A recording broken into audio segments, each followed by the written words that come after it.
এগুলো আমরা যখন দরকার তখন প্রকাশ করব, যেখানে বড় দরকার সেখানে বড় করে প্রকাশ করব, এখানে আরো বড় দরকার আরো বড় করে প্রকাশ করব। সেই শক্তি যেন আমাদের থাকে, এই ইচ্ছা যেন আমাদের জোরদার থাকে সবসময়।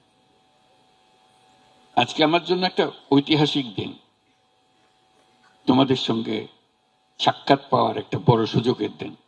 তোমরা এই বাংলাদেশকে আজকে যে পর্যায়ে নিয়ে গেছো, সেটা একটা ঐতিহাসিক ঘটনা। এই ঐতিহাসিক ঘটনার যারা নায়িকা, তাদের জন্য একটা জোরে হাততালি দিই। আমি হালকাভাবে বলছি না জিনিসটা, আসলে বাংলাদেশে যেটা হয়ে গেল,